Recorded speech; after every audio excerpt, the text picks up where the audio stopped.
Les mecs, waouh, franchement, waouh, je sais même pas quoi dire, je sais même pas par où commencer ce débrief, tellement j'ai des choses à dire. Il y aura sûrement une vidéo demain pour remettre en cause Ancelotti, un retour peut-être plus à froid, mais je suis dégoûté. On est là pour le débrief de Real Madrid-Barça, de cette défaite 5-2, 5-2, 5-2, 5-2. On a pris.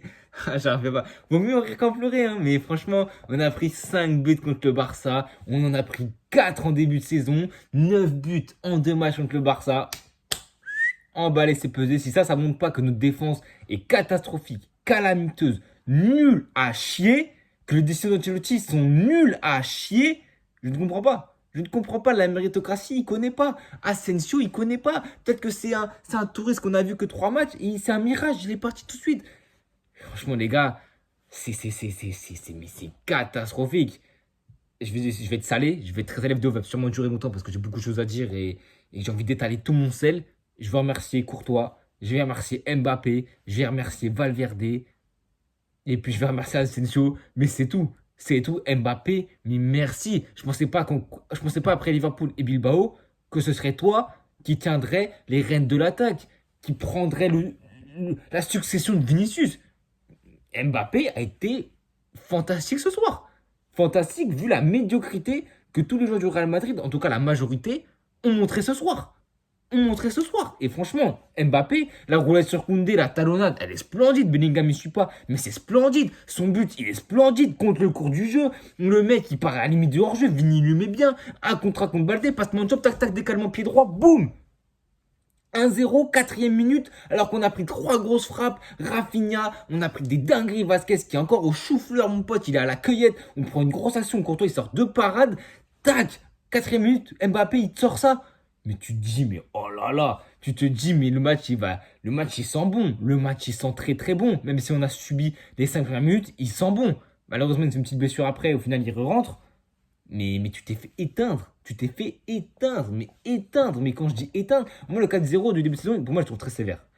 On mérite peut-être de perdre, même si je pense pas forcément. Mais on peut mériter de perdre, mais pas 4-0. Alors que là, le 5-2, mais on mérite d'en prendre 7 ou 8. On mérite d'en prendre 7 ou 8. Heureusement qu'on s'est fait qu'il a eu pitié de nous et qu'il a sorti Yamal parce on peut en prendre 7 ou 8 facile. Heureusement Courtois il est là et que c'est pas Lunine parce que je pense que Lunine il est là. Toutes les branlées qu'on a appris cette saison, c'est Lunine au goal. Je sais pas pourquoi, hein, mais là c'est Lunine au goal. Là ça a été Courtois, malheureusement il en prend 5 pour sa gueule, mais il a été délaissé par une défense. Chouameni, Rudiger, Vasquez, Ferland Mendy, 2 doigts dans la bouche, je dégueule tout ce que j'ai bouffé. Non, franchement, je peux plus me les voir. Je peux plus me voir. Ces bandes de gros. Je peux pas insulter, ça va m'énerver. Je peux plus me les voir. Ces mecs, ça y est, je peux plus les voir. Ils ont fait leur temps. Pérez, il veut pas recruter un putain de latéral droit, alors que Vasquez, il pue la merde. Le joueur le plus irrégulier que j'ai vu de toute l'histoire de ma vie. Une défense, la pire défense que j'ai vue depuis le début que je suis le Real Madrid, de mon jeune âge, c'est la pire défense. C'était mais catastrophique, Vasquez. Vasquez, c'est une dinguerie. Et Pérez, il veut pas recruter de latéral droit. Vasquez est irrégulier et c'est pour ça qu'il est pas titulaire. Il veut pas prendre de latéral droit. Qu'est-ce que tu veux faire? Qu'est-ce que tu veux faire? Qu'est-ce que tu veux faire? Certes, Liverpool ne veut pas laisser aller Trent Alexander-Arnold, mais je sais même pas si c'est le joueur qu'il nous faut. À l'absence de Carvajal, soit tu prends un latéral droit d'avenir, soit tu prends, voilà, ouais, tu te démerdes, je sais pas, tu es plus compétent que moi, tu dois trouver les solutions. À un moment donné, et puis quand tu as un coach, mais quand tu as un coach qui ne veut pas mettre Asensio, alors que le petit, il est là, il a fait 3 matchs, il a fait le match contre le Liga, direct Liverpool, Anfield, Ligue des Champions, il a répondu présent, un des seuls qui a répondu présent, même malgré la défaite, il revient et tu le mets sur le banc. Et tu mets Asensio sur le banc. Mais tu te fous de notre gueule. Moi, j'ai pas trop parlé par rapport à ça parce que, comme je le dis, moi, je fais confiance à Ancelotti. Mais là, ça y est. Moi, la corde, elle est rompue. Ça y est, moi, Ancelotti et moi, c'est terminé. La corde, elle s'est coupée, elle s'est cassée. C'est bon. Ces idées, j'en peux plus, j'en ai marre. J'ai assez subi depuis le début de la saison. On me propose rien. On se fait bouffer par des petites ligas. Contre les grosses équipes, on s'est chié dessus dans le jeu. AC Milan, Liverpool, Barça 2 fois. Et à un moment donné, c'est bon, je suis pas sa pute. J'en ai ras le cul d'Ancelotti. Je veux qu'il se casse à la fin de la saison. Même maintenant, il peut se barrer. Il faut qu'il y ait un substitut qui vienne pour la deuxième partie de saison. En tout cas, qu'il reste ou qu'il parte. Là maintenant, ça ne changera rien. Parce que qu'il reste, on va pas réinventer notre jeu. Il va rien changer. Dans le jeu, ça sera toujours aussi merdique. Balle au pied sera toujours aussi merdique. Dans les idées, il y aura toujours rien. Il n'y aura pas de déplacement. Il n'y aura pas de fusion. Il n'y aura pas d'osmose entre tous les joueurs. Il va rien se passer. On va gagner que sur sur des moments d'individualité. Mbappé un décalage. Vini qui trouve un truc. Valverde qui met des grosses frappes. On va se démerder. Les joueurs vont se démerder tout seuls. Ils sont laissés à l'abordage. Ils attaquent où ils veulent, quand ils veulent. La liberté, moi, ça me dérange pas. Mais quand il n'y a pas de fondement, quand il n'y a pas de plan de jeu, quand il n'y a pas d'osmose, quand tu sens aucun lien, à un moment donné, il faut prendre tes clics et ses claques. Merci pour tout ce que tu as fait pour nous. Merci pour tout ce que tu as fait pour le Real Madrid, pour les Ligues des Champions, les Ligas, etc. À un moment donné, quand ton équipe a aussi peur, ça montre qu'en face, quand ton équipe a aussi peur face à une équipe du Barça qui était à la peine depuis fin novembre, c'est que les vieux démons ressurgissent, les démons de 2008-2011, où on prenait branlé sur branlé, où la Liga, où le Barça nous a mis 3 Ligas consécutives, où on n'arrivait à rien du tout contre eux, on avait peur du FC Barcelone. Cette peur, je l'ai ressentie là. Je l'ai ressentie face à une équipe qui pressait en face, qui nous ont agressé tel un lion sur une petite proie fragile, alors qu'on était censé être en puissance. 8 matchs de suite avec des victoires. Le Barça, ils n'y arrivaient pas. Ils sont sur une méforme en Liga. La truc avec Olmo, bref, spirale négative. Et tu te chies dessus comme ça. Tu as peur. Le Barça, ils sont montés, ils ont agressé le Real Madrid comme j'ai rarement vu. Et le Real Madrid, ils étaient dans les corps, tac, tac, tac. Ils n'ont pas su répondre. Ils étaient à la peine. Ils me faisaient de la peine et ils étaient à la peine. Franchement, c'est là où Bellingham nous aurait fait du bien, où Vini doit nous faire du bien. Mais là, je vais entrer sur le cœur du sujet.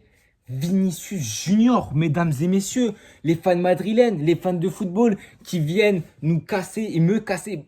Peut-être ça devient populaire. Et moi, je le dis, Vinicius, début de saison, il est catastrophique. Et j'en vois des fans madrilènes qui mettent une note sur Vini 7, 8 sur 10. Mais on n'a pas fait les mêmes matchs. Peut-être c'est moi qui analyse mal un match, qui regarde mal les matchs, je regarde peut-être à l'envers avec un gramme dans le sang. Mais non, non, non, tu peux pas mettre une note de 8 sur 10 sur le début de saison de Vini. Moi, c'est un 3 sur 4, 3 ou 4 sur 10 minimum. C'est pas possible. C'est pas possible.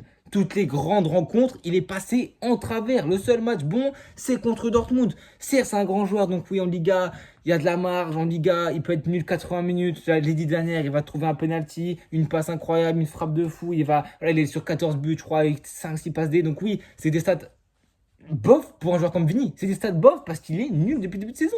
Et je le dis, il est plus aussi percutant. Peut-être c'est l'Arabie Saoudite. Le Ballon d'Or n'a pas forcément joué en sa faveur aussi. Les insultes racistes aussi. La bataille et le clivage médiatique aussi. Mais à un moment donné, si tu es un grand joueur, tu passes en travers. Mbappé a connu cette énorme vague depuis 1 an et demi. Il commence à sortir la tête de l'eau. Il commence à continuer, à aller de l'avant. Et franchement, ce que j'ai vu de Mbappé aujourd'hui, c'est bien. Mais Vinicius, aujourd'hui, c'est catastrophique. Mais c'est comme tous les autres matchs en fait.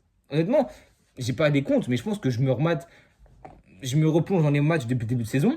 On doit être à une trentaine de matchs. Je pense qu'il y a 5 matchs bons de Vini sur 25, je pense. Oh, je pense que oui, 6. Et ce qui n'arrange pas, c'est en plus d'être nul depuis le début de saison, il prend des rouges et des jaunes. Il n'est pas là pendant les prochains matchs de Liga. Prochain match qu'on aura Vinicius. Je sais pas si la Coupe du Roi compte dans ses matchs de suspension, je ne crois pas. Donc il sera là à la Coupe du Roi contre Las Palmas, si je me trompe pas. Ou non, c'est Celta Vigo.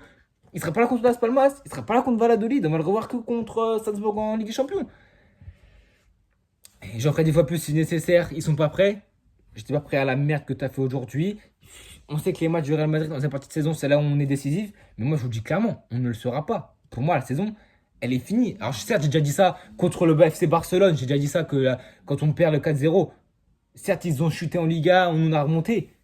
Et c'est quand même assez dingue de se dire qu'on est deuxième de Liga avec, je crois, 5 points d'avance sur le Barça et un de retard sur l'Atlético Madrid qui sont passés premiers et qui ont gagné le match. Enfin, qui ont gagné leur match aujourd'hui.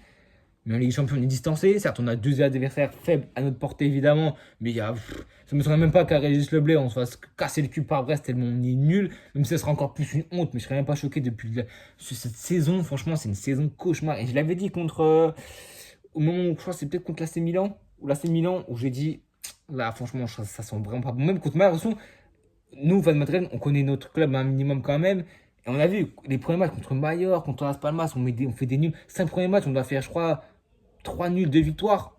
On se dit oui, c'est le début, etc. L'osmose, tant que les joueurs s'apprennent, etc. Mais c'était plus profond que ça. L'absence de Carvajal, l'absence de Kroos, des latéraux, mon Dieu, mon Dieu, mon Dieu, une charnière, mon Dieu, des blessures, mon Dieu, mon Dieu, mon Dieu, Mbappé, mon Dieu, mon Dieu, mon Dieu, Vini, mon Dieu, Rodrigo, pareil. En fait, il n'y a rien à ramasser cette saison. Il n'y a rien, il n'y a rien, il n'y a rien à ramasser cette saison, les amis. Elle va être longue, elle va être compliquée. Franchement, pas les mots. 11e minute, j'ai parlé que du Real Madrid et pas du FC Barcelone, en tout cas pas beaucoup. Bravo FC Barcelone, vous nous avez cassé le cul d'une manière, franchement c'était beau à voir. Franchement, fan de Barcelone, vous avez dû vous régaler et moi à votre place, je me serais régalé, je me serais moqué de nous, hein. Je me serais moqué du Real Madrid et franchement, même les critiques, je vais pas les prendre mal côté barcelonais parce que on était sur 4 classiques de suite remportés, des 4-1, des 3-1, des 4-0, etc. Là, on prend 4-0, on prend 5-1, une humiliation, une débandade, une branlée, appelez ça comme vous voulez. Je suis déçu, je suis dégoûté par ce qu'on a proposé aujourd'hui. Franchement, les gars, j'ai pas les mots, hein. Franchement, donnez-moi vos tops et vos flops en commentaire, hein. Moi, mes tops, comme je vais vous le dire, ça va être Mbappé en top 1, mais de loin, de très très loin, Mbappé top 1. Valverde pour tout ce qu'il a apporté. Kamavinga, malheureusement, il a fait causer le penalty qui nous met encore plus dans la sauce et on prend le but du 2-1. J'ai même pas parlé des buts. On est deuxième minute, je vais parler des buts. Bref, premier but, je crois, premier but, c'est quoi? C'est Mbappé, l'action magnifique, un but magnifique. Deuxième but, c'est.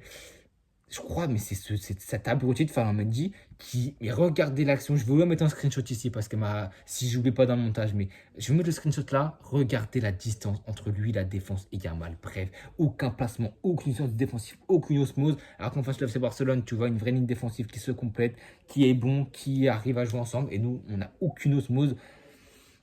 Bref, c'est ça de pouvoir avoir des défenseurs de métier, en tout cas pour quasiment tous les postes. Hein. Tu vois, Meunier, Vasquez, on vous oublie pas les poteaux, t'inquiète pas. Bref, Lamine Yamal il se balade, il met un superbe but. Deuxième but, c'est le penalty de Kamavinga sur Gavi.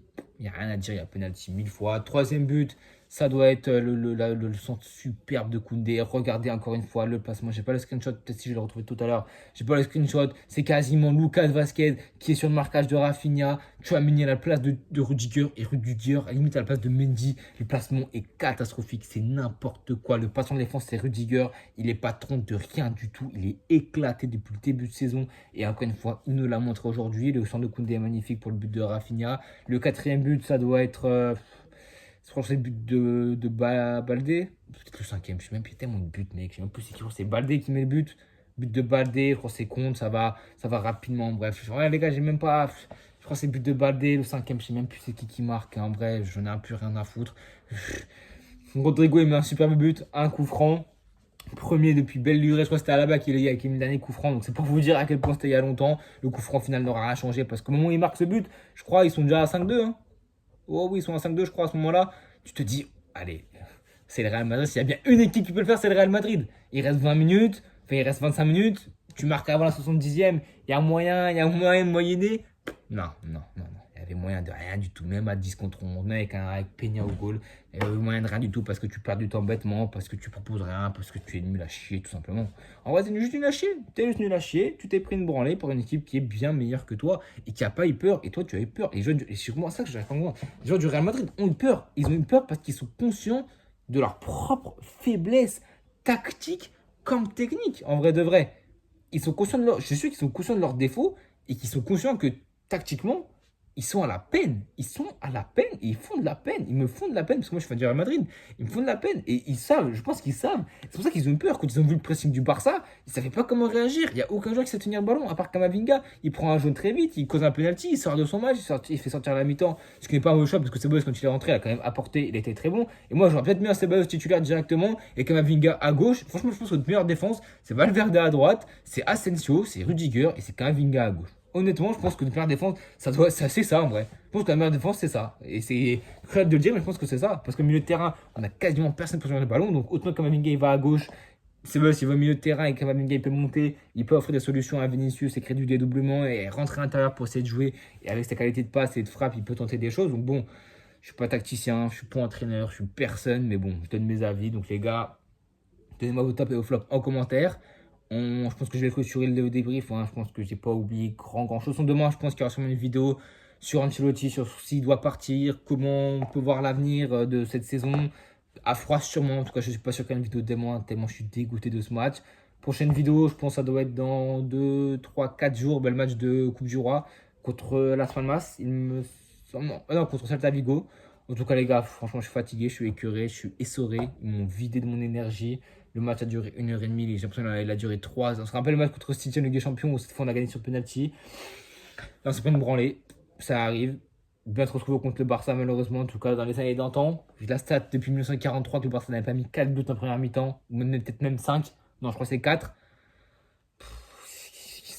Qu'est-ce que tu veux que je te dise, moi? Qu'est-ce que tu veux que je te dise? Enfin, bref, les gars, n'hésitez pas à vous abonner, à liker, à partager. Merci d'avoir suivi cette débrief jusqu'au bout. N'hésitez pas, pardon, à vous abonner, à liker, à partager. Et à bientôt, tout le monde.